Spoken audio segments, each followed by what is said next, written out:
comment augmenter sa rémunération de président, que vous soyez en SAS, en SASU. Alors ce soir, c'est particulièrement dédié au président de SAS et SASU. Il y a certaines optimisations, certains conseils qui peuvent aussi fonctionner pour les présidents de SARL et URL, vous le verrez, les gérants de SARL et URL, mais ce soir, on est focus sur les SAS, SASU. Donc, justement, on va commencer avec un comparatif du coût de la rémunération du président de SAS avec celui de gérant de SARL. Vous verrez que déjà à ce niveau-là, il y a des choses que vous allez pouvoir faire.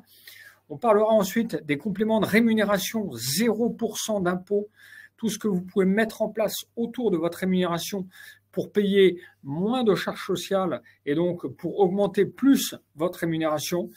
Jean-Luc prendra la main sur les frais de véhicule pour bien mettre au clair comment les frais de véhicule peuvent vous aider à payer moins de charges sociales. On parlera de l'intéressement qui est vraiment un outil indispensable à mettre en place si vous avez des salariés. Ça, il faut absolument mettre en place l'intéressement, vous allez comprendre pourquoi. On parlera des rémunérations différées. On parlera des dividendes et on vous montrera quels sont les gains financiers par rapport à la mise en place d'une rémunération, dividende ou rémunération. Vous verrez qu'on vous a fait un tableau avec les 4 cas extrêmes. Donc, vous aurez une vision très claire des gains financiers potentiels que vous pourrez en tirer.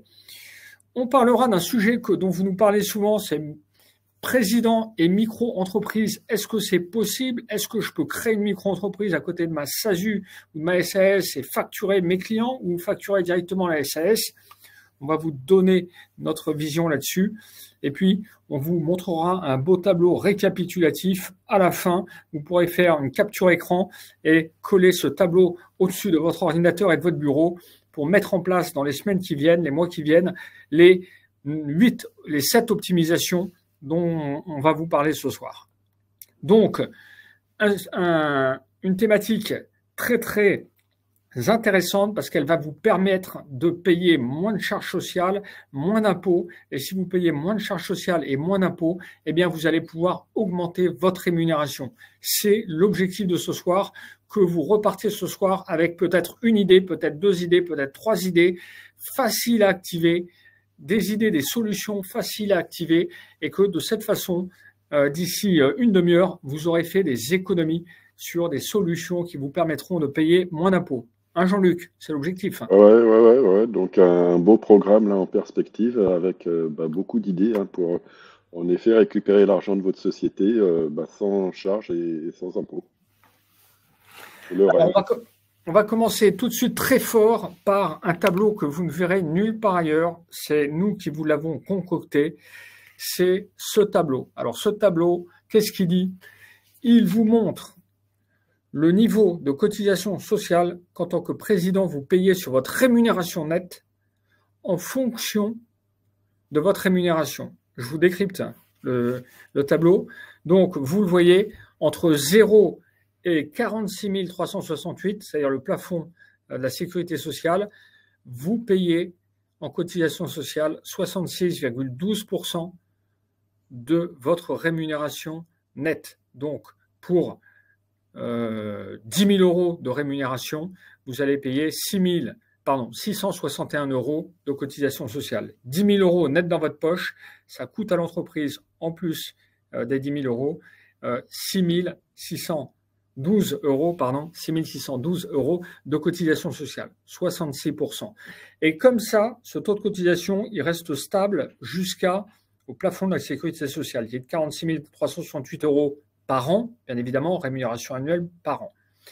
Au-delà, si vous voulez verser une rémunération au-delà de ce plafond, vous rentrez dans une tranche pour la partie de la rémunération qui dépasse ce plafond, où les cotisations, le taux de cotisation, il est plus que divisé par 2. C'est-à-dire que vous paierez en cotisation 30,7%. C'est le taux marginal des cotisations à payer sur votre rémunération annuelle si vous dépassez 46 368 euros. Et ça va rester stable à 30,70% jusqu'à 231 840 euros je vous souhaite de vous verser 231 840 €, mais enfin, il n'y a pas grand monde qui se verse en général. Au-delà, le taux sera de 29,88%. Alors, comprenez bien qu'il s'agit des tranches marginales. Donc, ça veut dire que le taux moyen, lui, il va baisser, il va partir de 66,12%. Et puis, si vous êtes à 100 000 €, eh bien, vous allez plutôt être à 45%, etc., etc. Et puis, la tendance, si votre rémunération s'envole, ça va être de tendre vers 30%. Donc ça, vous ne le voyez nulle part parce que, par simplicité, on dit souvent que le taux de cotisation, on voit un peu tout et n'importe quoi en termes de chiffres, mais là, c'est le taux de cotisation par rapport à la rémunération nette. Eh bien, on vous l'a calculé au cordeau par rapport au vrai taux, par rapport au vrai plafond, 66,12%. Et il y a cet effet de bascule à 46 000 € qui fait que là, la rémunération, les compléments de rémunération que vous allez vous verser au-delà de ce plafond, eh bien, ils vont être beaucoup moins taxés. Donc, vous aurez dans vos calculs et vos arbitrages à tenir compte si vous êtes en dessous ou au-dessus de cette limite du plafond de la sécurité sociale pour voir quelle est la solution la meilleure. Donc ça, c'est déjà un premier élément d'information. Je vous le dis, je l'ai cherché avant de l'écrire, de le dessiner, ce tableau, j'ai cherché partout sur Internet, je me suis dit, il y a bien quelqu'un qui a fait le truc. Non, personne ne l'avait fait, donc on l'a fait pour vous. C'est chez Socic et on est ravis de vous le partager ce soir. Attendez, c'est pas terminé. On a fait encore mieux. C'est que si on vous parle de ça, c'est d'une part pour que vous compreniez bien la structure de calcul des cotisations, la structure de contribution qui est associée à votre rémunération en tant que président. Mais on vous montre la même chose si vous étiez en EURL, SARL. Vous voyez que pour les mêmes tranches, les taux sont beaucoup plus faibles. Toujours par rapport au salaire net, on était à 66% tout à l'heure, on est à 46,34% jusqu'à un plafond de la sécurité sociale en taux de cotisation sur votre rémunération si vous êtes en SARL et EURL. Donc, il y a un gain financier qui est d'à peu près 20%, pas négligeable. Au-dessus, par contre, entre un plafond et 5 plafonds de la sécurité sociale, c'est quasiment le même taux. Tout à l'heure, on était à 30,7, là on est à 30,2. Et encore au-dessus de 5 plafonds, par contre, c'est un peu plus bas, c'est 21,50. Donc là, ce qui est vraiment intéressant, c'est de voir, je reviens au tableau précédent, vous voyez que la grosse différence, elle ne se situe pas entre 1 et 5 plafonds, elle se situe entre 0 et 1 plafond. Et la plupart d'entre nous, sommes entre 0 et 1 plafond.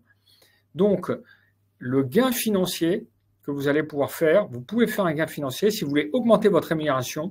Eh bien, peut-être qu'en changeant de forme juridique, vous allez pouvoir, c'est même pas peut-être, c'est certain, gagner 20% de taux de cotisation. Donc, d'une certaine façon, augmenter votre rémunération de 20%. Ça, c'est vraiment important. Ça, c'est vraiment important. Je pense à des clients avec lesquels on l'a fait assez récemment. C'est évident, des gens qui étaient depuis 10 ans en SAS et leur précédent expert comptable leur avait pas dit. Parce que ils étaient toujours en SAS et c'était comme ça, etc. Et en fait, ils arrivent chez nous, on leur dit ça et ils regrettent de ne pas l'avoir su plus tôt.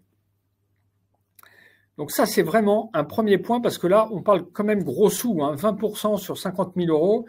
Ça fait 10 000 €, 10 000 € d'économie. Alors, on va y revenir, mais d'un point de vue strictement financier, il y a un gain.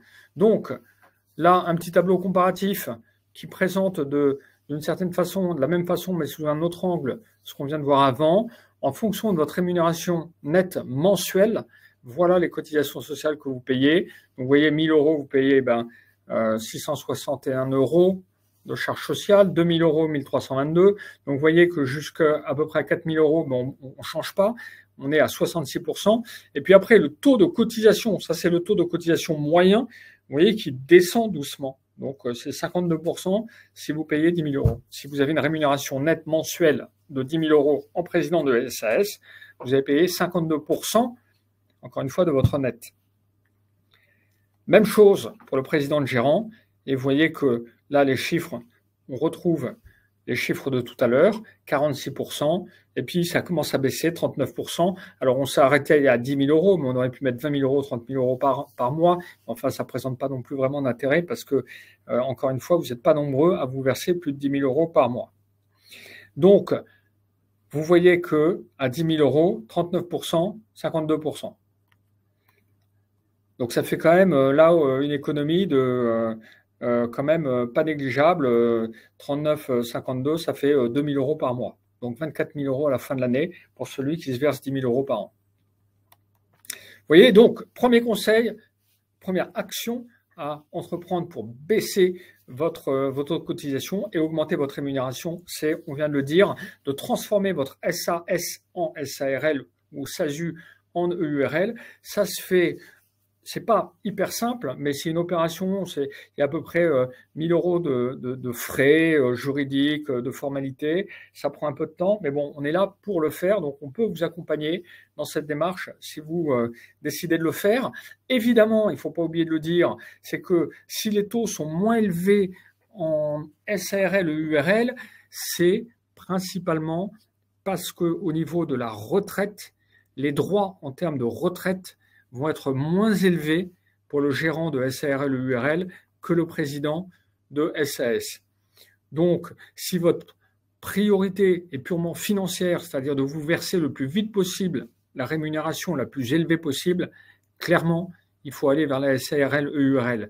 Si par contre vous avez une approche qui est un peu plus à long terme et que vous pensez déjà à votre retraite, vous pouvez très bien, notamment si vous avez plus de 40 ans, plus de 45 ans, plus de 50 ans, plus vous allez approcher de la retraite, plus si vous êtes en SASU, il ne faut pas bouger, parce que si vous avez eu un statut salarié toute votre vie, eh bien, il ne s'agit pas de changer la donne 5 ans avant de partir à la retraite. Donc, ça peut justifier votre âge, si vous avez un profil un peu senior comme nous, eh bien, de rester en SASU si vous avez toujours été salarié et si vous avez toujours été en SASU.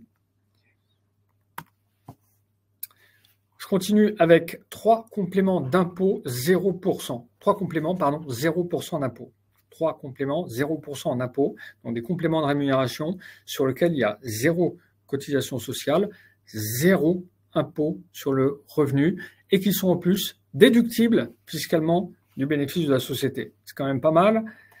Ce serait dommage de s'en priver. Le premier, c'est le chèque emploi service universel, le fameux CESU, on en parle souvent, 2 421 € par an que votre société peut prendre à sa charge. Au titre du CESU, la société vous verse ce qu'on appelle le chèque emploi service universel que vous utilisez pour payer tous les services à domicile, femme de ménage, garde d'enfants, le jardinier, les petits travaux au domicile, etc. Vous n'avez pas besoin d'avoir des salariés dans l'entreprise. Ça marche que vous soyez en SAS, en SASU. Ça marche aussi pour les EURL et les SARL. Voilà. Et pour ça, il vous suffit de vous faire un virement en marquant dessus CESU dirigeant. La seule condition, c'est que vous, en tant que dirigeant, président et particulier, en tant que particulier, que vous ayez engagé ces dépenses. Donc, en cas de contrôle fiscal, sur la société, le fisc peut vous demander, en tant que président, de justifier les dépenses que vous avez fait prendre en charge par la société via le CESU. Voilà, donc il ne s'agit pas de donner à l'expert comptable les dépenses personnelles de femme de ménage, de jardinier, etc. Non, il s'agit simplement de dire à l'expert comptable, je me suis fait un virement CESU. Et nous, on ne vous demandera pas les justificatifs, on vous fait confiance. Donc, si vous avez que 1 500 € de frais de femme de ménage par an, n'allez pas prendre 2 421 € de CESU. Prenez 1 500 €. C'est parfaitement légal, c'est totalement fiscalement déductible et c'est pas imposable pour le bénéficiaire. C'est quand même pas mal. Un peu dans le même esprit, moins fréquent, moins élevé financièrement, moins avantageux, les chèques vacances. Chèque vacances jusqu'à 750 € par an payés par l'entreprise. Attention, évidemment, c'est fait pour financer les vacances, les locations. Il y a tout un tas d'ensemble de frais. Vous regardez chèque vacances sur Internet, vous tapez, vous allez voir toutes les dépenses qui peuvent être prises en compte, camping, train, beaucoup de choses.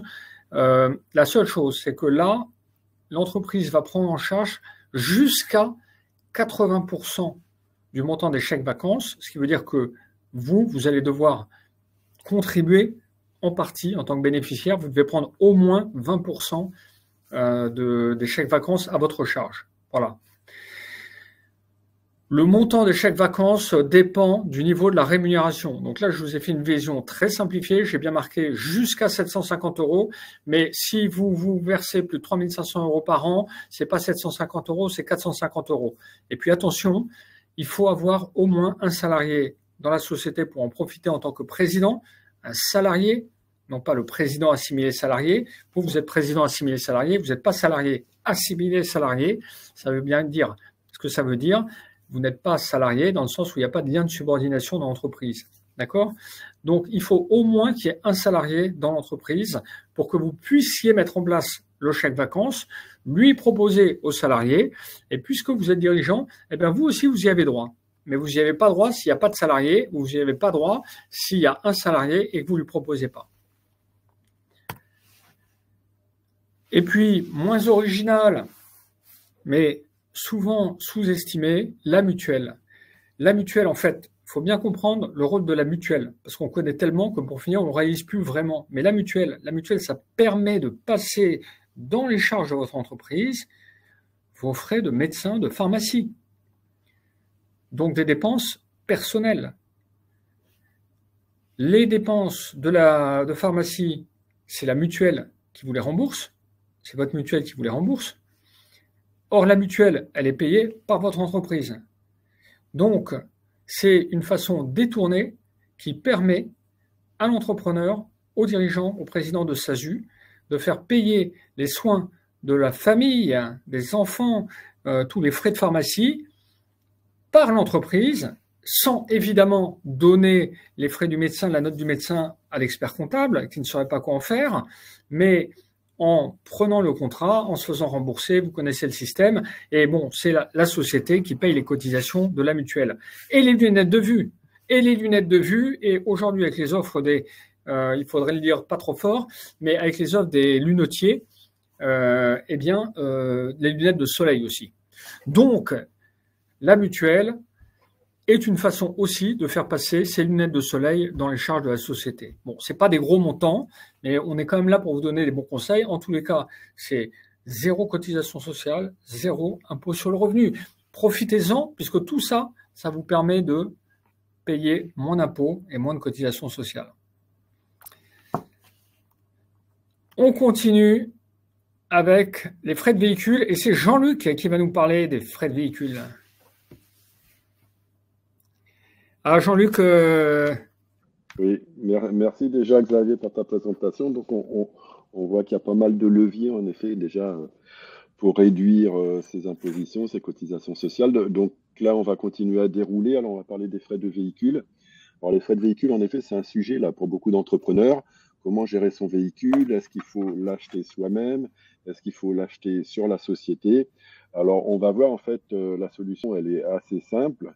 Et ça permet aussi de récupérer beaucoup d'argent de la société si vous faites beaucoup de kilomètres. Donc la solution, c'est de facturer des frais kilométriques, c'est-à-dire vous achetez, vous, le véhicule, ou si vous l'avez déjà, vous le gardez, vous, à titre personnel, et vous allez facturer à la société des frais de déplacement.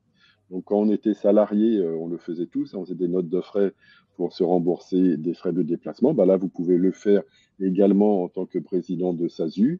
Donc la société, en fait, elle va vous payer ses frais, donc ça va lui faire des frais, ça va lui faire moins d'impôts sur la société. Et vous, vous allez récupérer ces sommes-là, c'est des remboursements de frais, en fait.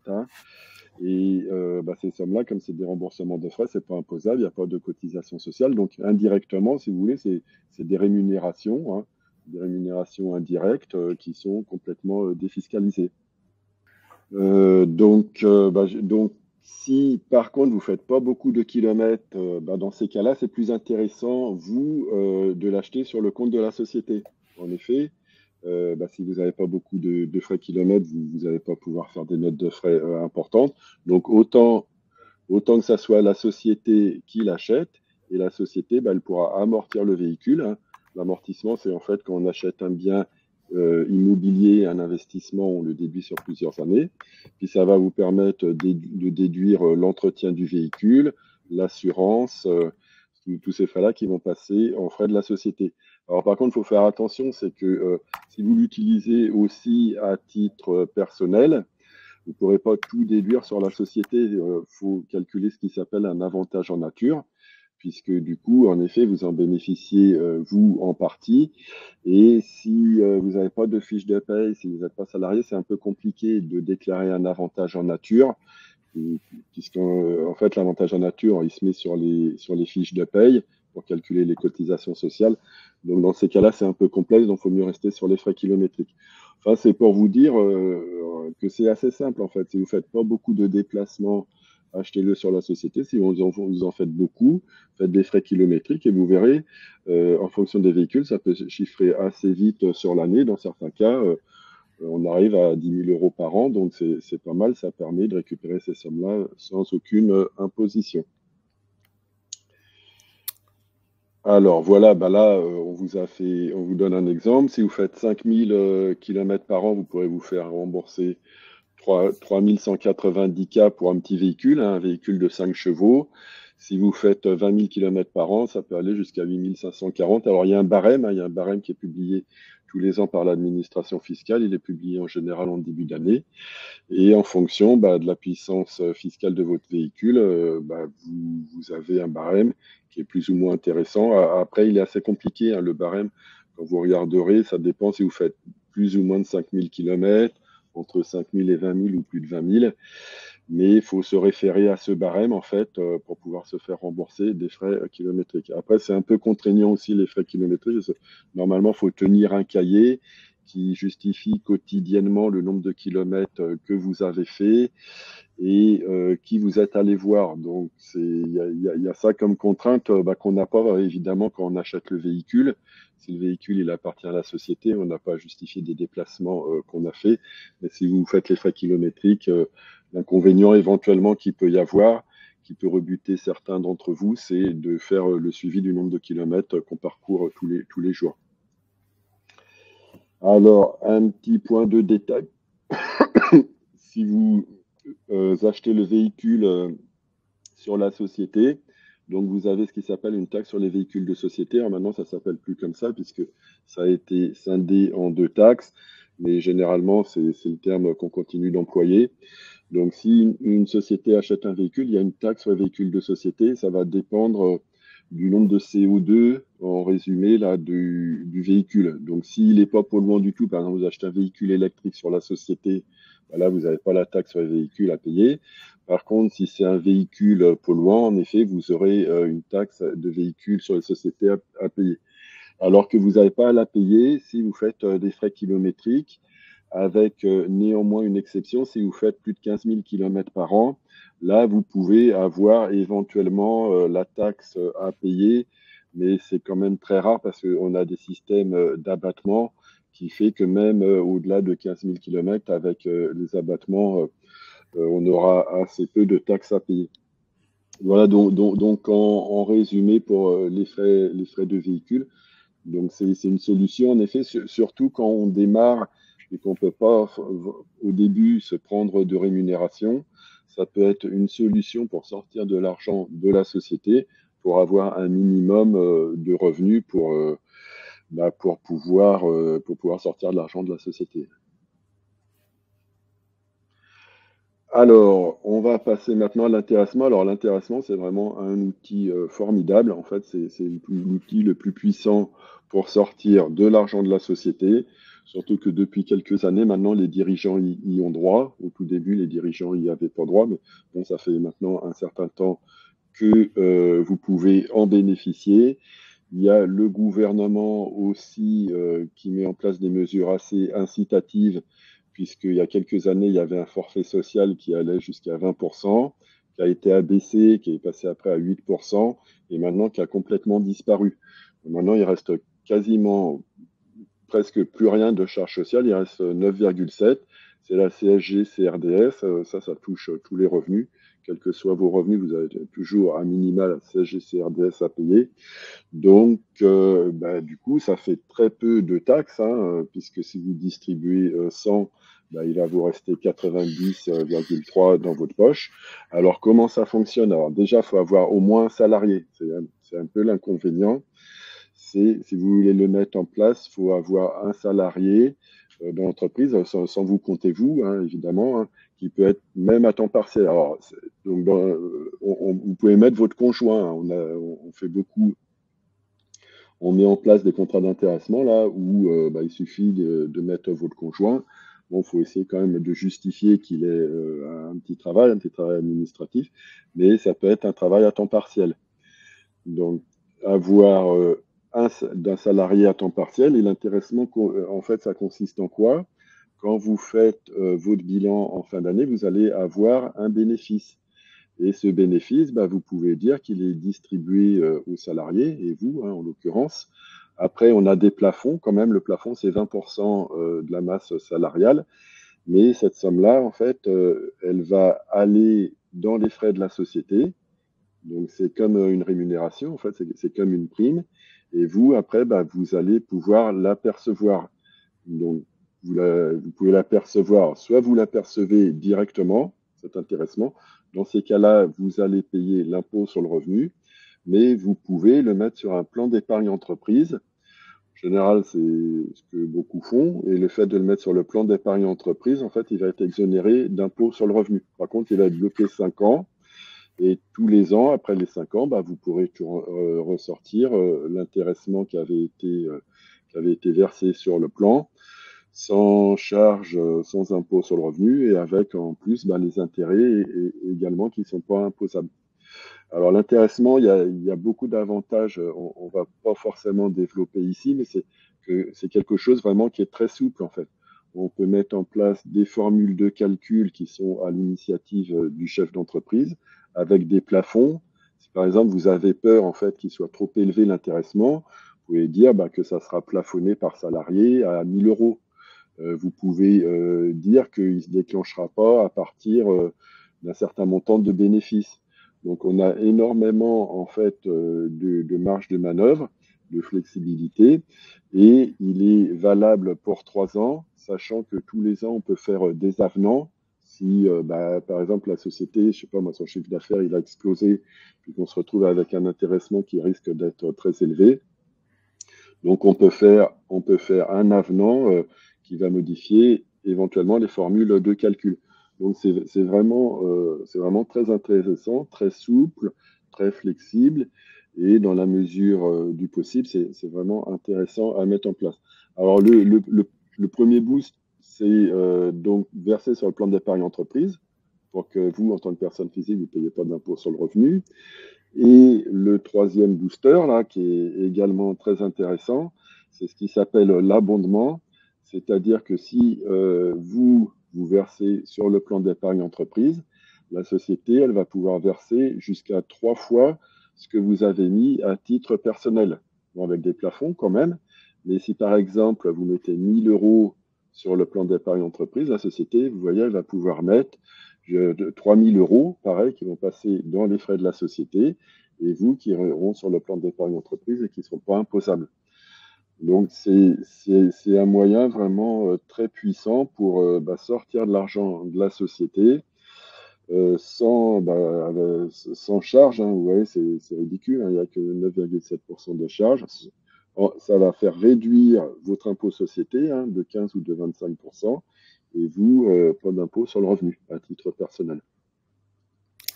Oui, et on peut dire, Jean-Luc, que l'intéressement pour tous les clients SOSIC, on va vous proposer dans les semaines qui viennent un accompagnement pour mettre en place l'intéressement. Soit vous le ferez tout seul, on vous donnera le guide pour le faire tout seul, ça peut se faire tout seul, soit on vous proposera un accompagnement clé en main où on vous permettra on prendra en charge tout le déroulé et la mise en place de l'intéressement. Donc on vous en reparlera bientôt. Je précise que l'intéressement, je crois que depuis quelques années, depuis 2-3 ans, on peut faire des contrats de 1 an. Tu disais 3 ans, mais le contrat d'intéressement peut être... Alors, on peut faire des avenants tous les ans, mais je crois maintenant qu'il peut avoir une durée d'1 an. Donc, c'est encore plus souple et c'est vraiment poussé vraiment pour les très, très petites entreprises. Donc, c'est quelque chose qu'on met vraiment en place. Alors, pas tout de suite l'année de la création, mais à partir du moment où votre entreprise a pris une certaine une certaine stabilité, a atteint un certain seuil dans son activité, une certaine stabilité, que vous avez de la visibilité, eh bien l'intéressement, c'est vraiment un super levier pour verser des rémunérations totalement ou presque totalement défiscalisées. Oui, bah, il y a Xavier là qui, on va répondre tout de suite là, qui pose une question dans le chat là où il est PDG de sa holding, pas rémunéré avec son épouse salariée. Donc si son épouse est salariée, oui, vous pouvez mettre en place un contrat d'intéressement, mais forcément il y aura quelqu'un qui en bénéficiera puisque si vous n'avez pas de salaire, il y aura pas d'intéressement possible quoi, puisque c'est en fonction des rémunérations. Exactement, il ne faut pas l'oublier. Le président, il peut en profiter à condition qu'il se verse une rémunération. Alors, après les rémunérations différées, alors qu'est-ce que c'est qu'une rémunération différée? C'est des frais en fait qui vont passer dans la société, des rémunérations en fait, mais que vous percevrez pas tout de suite. Alors, le plus connu en fait, c'est la retraite. En effet, il y a plusieurs mécanismes de retraite où votre société, elle peut cotiser davantage. C'est des retraites supplémentaires. Ça va passer dans les frais de la société. C'est vous bah, aussi qui définissez, en général avec un assureur, les critères jusqu'à combien vous voulez verser par mois. Ça peut être en montant ou en pourcentage. Donc ça va faire des frais sur la société et qui sont exonérés de charges sociales, hein, mais qui vont faire baisser votre impôt sur les sociétés. Et vous, bah, après, vous les récupérerez. Alors par contre, généralement, comme c'est déjà déduit au niveau de la société, vous, quand vous les récupérez à la retraite, ça sera des rentes et ça sera des rentes imposables. Mais c'est un moyen, pareil, de se rémunérer par la suite. Le principe, en fait, c'est le suivant, c'est que normalement, quand on est à la retraite, on a des revenus qui sont inférieurs que quand on travaille. Donc, normalement, son impôt sur le revenu, il est plus faible. Donc, ça peut être intéressant de le mettre en place pour faire baisser l'impôt société. Et puis, avec des revenus qui arriveront plus tard, quoi, hein, ça permet quand même de mettre de l'argent de côté. Et en effet, si on est retraité, généralement, l'imposition est moins élevée, donc avoir des revenus pas trop fiscalisés. Voilà, donc ça, faut voir avec votre banquier. Alors, faire attention, hein, parce que les droits d'entrée, ils peuvent être assez élevés sur ces types de produits. Vous pouvez voir votre banquier, votre assureur, et puis bon, essayer de faire un peu jouer la concurrence quoi, pour trouver un outil adapté. Tout à fait. Alors, on termine avec les dividendes, notamment l'arbitrage rémunération dividende. Donc, on vous a fait un petit tableau très simple pour vous expliquer. Donc, les dividendes, vous le savez, c'est la partie du bénéfice qui est distribuée aux actionnaires au prorata de leurs droits dans la société. Donc, pour comparer rémunération et dividendes, il faut partir d'une enveloppe disponible dans la société. Donc, on va dire 1 000 euros. Si vous souhaitez vous verser des dividendes, ces 1 000 euros, il va falloir que ce soit considéré comme du bénéfice. Donc, ils vont être imposés à l'impôt sur les sociétés. Donc, 15% jusqu'à 42 500 euros. Donc, on va dire dans l'exemple là, pour simplifier, 15%. Donc, ça fait 150 euros. Et puis, il va y avoir des cotisations sociales, des prélèvements sociaux sur les dividendes. C'est 17,2%, donc 146 euros. Il va y avoir ensuite l'impôt sur le revenu. Alors, l'impôt sur le revenu minimum, c'est 0 euros. Si vous n'êtes pas imposable, vous ne payerez rien d'autre que les 146 euros. Si vous êtes imposable, au taux maximum de 46%, eh bien, vous paierez 109 euros en plus. Pourquoi? Parce que si vous êtes imposable à 46%, en fait, vous allez bénéficier, vous allez activer la flat tax. La flat tax, c'est une taxation globale des dividendes de 30%, dans lesquels il y a les 17,2% de prélèvements sociaux dont on vient de parler et 12,8% d'impôt sur le revenu. Le tout, c'est 30%. Donc, en fait, si vous dépassez, si vous avez un taux marginal d'imposition qui dépasse 12,8%, vous avez intérêt à activer la flat tax et vous paierez 109 euros d'impôt sur le revenu sur vos dividendes. Il vous restera net dans la poche 704 euros si vous n'êtes pas imposable et 595 euros si vous avez activé la flat tax. Donc, vous voyez que pour une enveloppe disponible dans la société de 1 000 euros, tout en haut du tableau, il vous reste dans le pire des cas, net dans la poche, en fonction de votre taux d'imposition, entre 595 et 704 euros. On fait la même analyse si vous versez une rémunération, 1000 euros disponibles dans la SAS, vous versez les cotisations, les 66% sur votre rémunération nette, ça fait 398 euros. On a fait le calcul pour vous. Ensuite, eh bien, impôt sur le revenu minimum, si vous n'êtes pas imposable, ça s'arrête là. Il vous reste donc 602 euros. Et si vous êtes imposable, eh bien, au taux marginal d'imposition maximum, là, il n'y a pas de flat tax, c'est que vous payez vraiment 46% de cotisation d'impôt sur le revenu sur votre salaire net, moins l'abattement de 20% sur les rémunérations. Bon, ça fait 249 euros. Au final, vous payez 249 euros, en plus des cotisations sociales payées par la société. Il vous reste net dans la poche, dans ce cas-là, 353 euros. Donc, vous voyez que si vous êtes plutôt taxé, que vous payez l'impôt sur le revenu, un impôt sur le revenu élevé, eh bien, vous avez largement intérêt à prendre des dividendes. Et si vous êtes non imposable, vous avez également intérêt, d'un point de vue strictement financier, à prendre des dividendes. Donc, en fait, vous voyez que d'un point de vue purement financier, les dividendes, c'est toujours plus intéressant pour vous, président de SAS. Mais vous le savez, si vous nous côtoyez, si vous êtes abonné chez nous, chez Sosixobiz, notre doctrine, elle est assez claire là-dessus. C'est sauf cas particuliers des chômeurs créateurs d'entreprise, etc. Mais dans la plupart des cas, pour tous les entrepreneurs qui sont en mode run classique, c'est-à-dire que leur société est créée depuis plusieurs années, eh bien, on vous recommande de vous verser une rémunération qui couvre vos besoins pour vivre courant et de ne prendre des dividendes que pour les extras de rémunération, extra pour vous payer des vacances, extra pour vous acheter une voiture, extra pour investir dans l'immobilier. Mais les dividendes, c'est un deuxième niveau de rémunération. Versez-vous, dans tous les cas, une rémunération minimum pour valider votre trimestre de retraite, pour cotiser à la retraite, pour mettre en place la protection sociale à laquelle vous avez droit.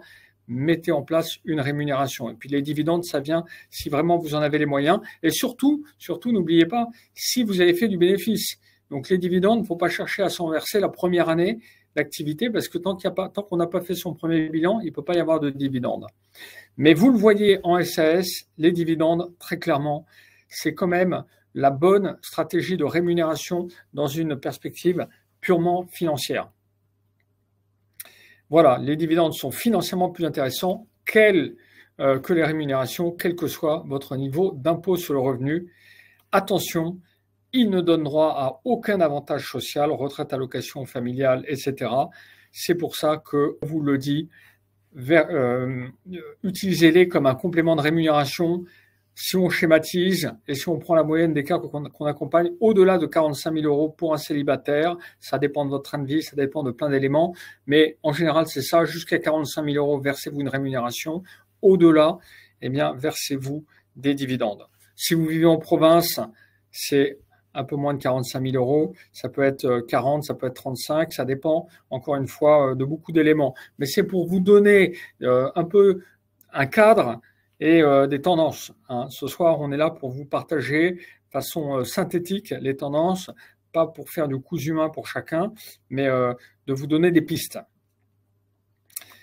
Le SASU et la micro-entreprise. Alors souvent, les entrepreneurs et les présidents de SASU viennent nous voir en disant, d'ailleurs, ils nous le disent parfois après, tiens, j'ai créé une micro-entreprise à côté de ma SASU, où nous, on voit dans les charges de l'entreprise, on voit une micro-entreprise. Alors, qu'est-ce qu'on peut faire? Qu'est-ce qu'on ne peut pas faire? Cumuler SAS et micro-entreprise, techniquement, c'est possible. Vous êtes président de SAS, vous allez demain sur le site de l'URSSAF, vous créez votre micro-entreprise, rien ne vous en empêche. Techniquement, c'est possible. Mais attention à l'abus de droit. L'abus de droit, c'est quoi? C'est quand vous mettez en place un schéma dont le seul objectif est de contourner l'impôt. Donc, vous utilisez des choses qui sont légales, mais si c'est uniquement pour payer moins d'impôts, attention, le fisc a une arme pour ça, c'est l'abus de droit, et vous faites taper sur les doigts et vous vous ferez redresser si vous tombez dans le cadre de l'abus de droit. Donc, le cumul de l'activité micro-SAS, c'est possible à la condition que vous ayez deux activités qui soient bien distinctes. Donc, d'un côté, dans la SAS, vous allez avoir une activité, par exemple, commerciale, et de l'autre, en micro, vous allez avoir une activité qui peut être, par exemple, prestation de service.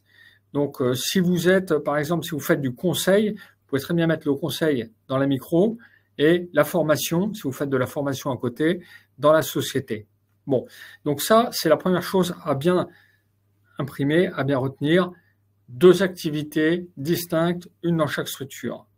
Elles peuvent être complémentaires, mais elles doivent être distinctes.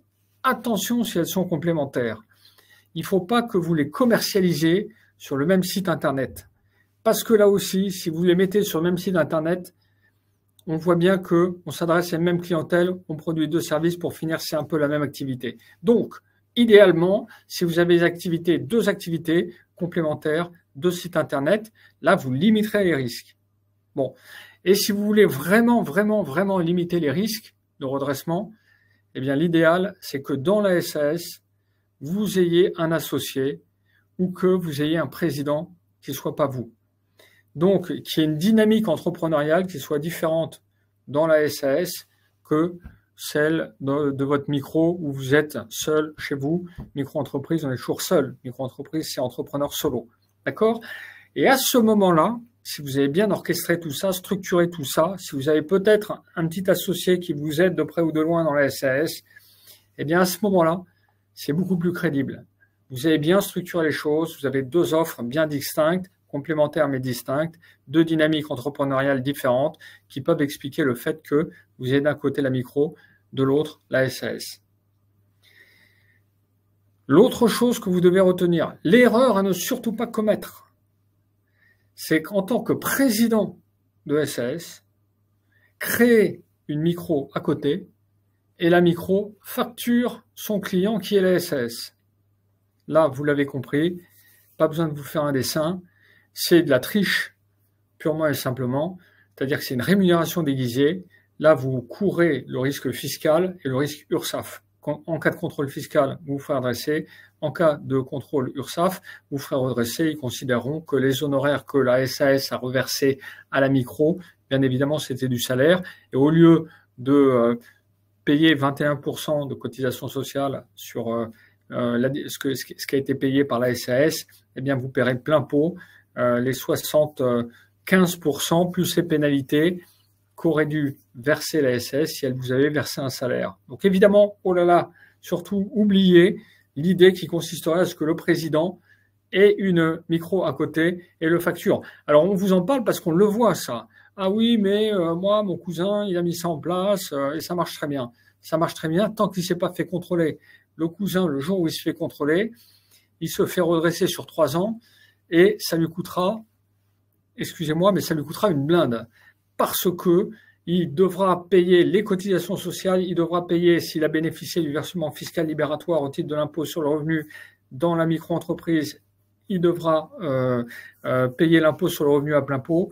Donc c'est vraiment des stratégies. Là, il ne faut pas abuser. Ne jamais faire ça. Voilà. Bon, mais attention, on a quand même des schémas, vous allez voir, intelligents. On va vous expliquer maintenant comment le faire d'une façon crédible et intelligente. Tout simplement, je vous l'ai dit, il ne faut pas que vous soyez micro-entrepreneur à côté. Maintenant, si vous avez un conjoint, si vous êtes en couple, le conjoint, lui, évidemment qu'il peut vous facturer. Évidemment que le conjoint qui vous aide dans la gestion administrative ou commerciale ou dans la communication de votre société, en organisant des dîners pour accueillir les clients, en organisant je ne sais quoi, etc. Bien sûr que votre conjoint qui est à côté, qui a peut-être d'ailleurs une activité, qui est peut-être fonctionnaire, qui a peut-être une activité à part entière. Alors, il ne faut pas qu'il soit gérant, mais il ne faut pas qu'il ait une entreprise individuelle lui-même. Mais si votre conjoint, il est sans emploi, qu'il est fonctionnaire, qu'il est salarié, il peut être inscrit en tant que micro et vous facturer la SAS pour les prestations, évidemment, qu'il est censé ou qu'il fait, évidemment, pour vous. Alors souvent le conjoint il participe au développement, mais c'est pas structuré, c'est pas officialisé. Je vous le dis, voilà, il aide dans la boutique, il aide à recevoir, il aide à répondre au courrier, il aide dans la stratégie marketing. Donc si votre conjoint participe de près ou de loin à votre activité, eh bien sachez que vous pouvez, et j'allais dire même vous devez le rémunérer s'il peut se permettre, s'il a envie d'avoir un statut de micro-entrepreneur. Donc, ça peut être une stratégie, si vous voulez, plutôt que vous de vous verser une rémunération et payer les dépenses du foyer, eh bien, ça peut être un canal de distribution un peu intelligent.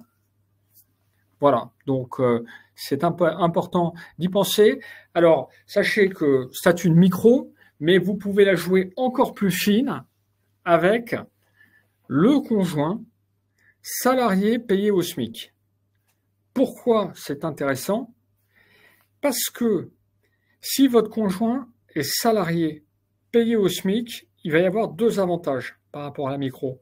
Le premier, c'est que le taux de cotisation, vous le voyez, est pas beaucoup plus élevé que la micro. Dans une micro, le taux de cotisation, c'est 28% du net. Donc, pour un salarié, au niveau du SMIC, il y a des abattements de cotisation qui font que le taux de charge patronale est de 5% et le taux de cotisation salariale est de 22%. Donc au final, on paye 34% du net. Et vous voyez que pour finir, très peu de gens le savent ça, personne n'en parle. Mais nous, on le sait parce qu'on le pratique tous les jours. Un salarié au SMIC, il ne paye pas beaucoup plus de cotisation qu'une micro. L'énorme avantage du salaire au SMIC, c'est qu'il cotise au chômage.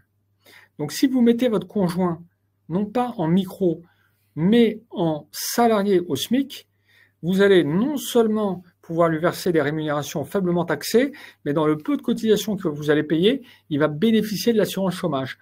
Donc, supposons que vous le salariez pendant 1 an, 2 ans, 3 ans, 4 ans, qu'après, eh bien, vous le licenciez ou il quitte l'entreprise, il va pouvoir toucher le chômage.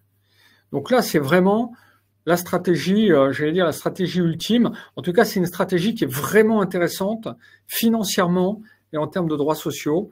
Voilà. Et bon, donc vous pouvez mettre en place la micro, vous pouvez mettre en place le SMIC.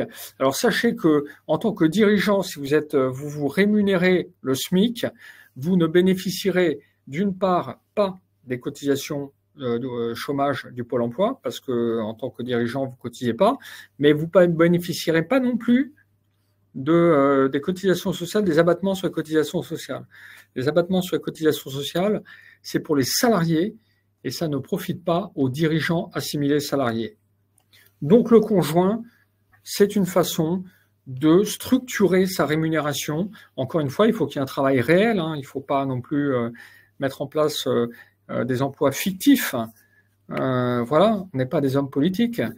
Non, on est des gens sérieux, donc il faut qu'il y ait un travail réel. Voilà, mais je vous dis souvent, on le voit dans les petites entreprises, le conjoint il participe de façon plus ou moins formalisée et très souvent il n'est pas du tout rémunéré. Donc c'est pas difficile d'officialiser un travail qui existe de fait. De l'officialiser tout simplement en donnant un statut, responsable communication, responsable marketing, responsable, etc. Enfin bon, vous trouverez, j'en suis sûr. Si vous cherchez des idées, parlez-nous-en. On vous aidera à analyser votre situation et à mettre le statut et le poste qui convient.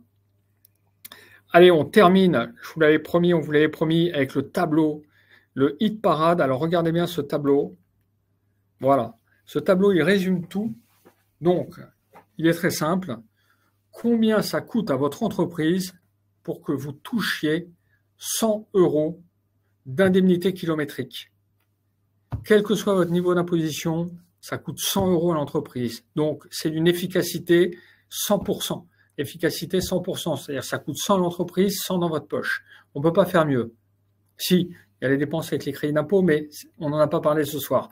Mais là, c'est déjà top parce qu'il y a 0 charge sociale, 0 impôt sur le revenu. Les CESU, le chèque vacances, les mutuelles, c'est la même chose. Tant que vous ne dépassez pas les plafonds, on a un peu simplifié ce soir. La mutuelle, il ne faut pas prendre des mutuelles à 6 000 € par an, mais dans 98% des cas, la mutuelle est totalement déductible. Ça coûte 100 à l'entreprise, 100 dans votre poche. Les rémunérations différées, la retraite, 100 à l'entreprise, 100 dans votre poche. L'intéressement, en fonction de votre impôt sur le revenu, ça va coûter plus cher. Pour que vous ayez 100 dans votre poche, eh bien, si vous êtes non imposable, on l'a vu, ça coûtera 111 à l'entreprise. Si vous êtes imposé à 11%, ça coûtera 124. Et si vous êtes un taux d'imposition marginal de 30%, ça coûtera à l'entreprise 158. Si vous vous versez un loyer professionnel, les gens nous disent souvent, mais si je me verse un loyer, je le déduis d'un côté et puis j'encaisse de l'autre quand vous domiciliez la société à votre domicile. Oui, mais non, parce que le loyer, c'est des revenus fonciers, il y a des prélèvements sociaux, il y a des cotisations sociales, prélèvements sociaux, et il y a de l'impôt sur le revenu à payer. Donc, là, vous voyez que l'efficacité du loyer, elle se dégrade. C'est-à-dire que si vous êtes imposé à 30%, eh ben, il faut, pour que vous ayez 100 dans votre poche, grâce au loyer, ça va coûter à l'entreprise 174 euros. Les honoraires de micro-entreprise, vous voyez les chiffres, entre 128 et 183 euros, les dividendes entre 142 et 168 euros, et la rémunération du président de SAS entre 151 euros, ça coûte à l'entreprise, et 216 euros. Là, vous avez vraiment le tableau qui résume tout. Faites une capture écran, imprimez-le. C'est vraiment les 3 premiers éléments. Vous êtes quasiment obligé d'y penser. J'allais vous dire de le mettre en place. Pensez-y très fortement. L'intéressement aussi, si vous avez des salariés.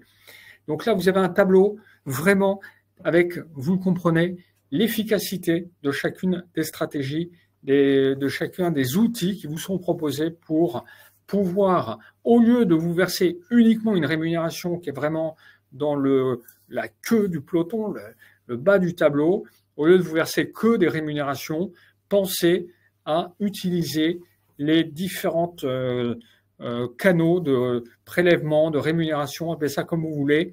En tous les cas, les outils qui vous permettront de payer moins de cotisations sociales, moins d'impôts que quand vous utilisez votre rémunération de président de SAS. Si vous nous regardez sur YouTube, puisque cette vidéo est enregistrée et qu'elle sera mise sur la chaîne YouTube de Sosic, n'oubliez pas de vous abonner sur notre chaîne et si vous souhaitez qu'on vous accompagne en tant qu'expert comptable, eh bien, il vous suffit tout simplement d'aller sur sosic.fr, d'aller dans le chat et de prendre un rendez-vous avec une ou un de nos conseillers.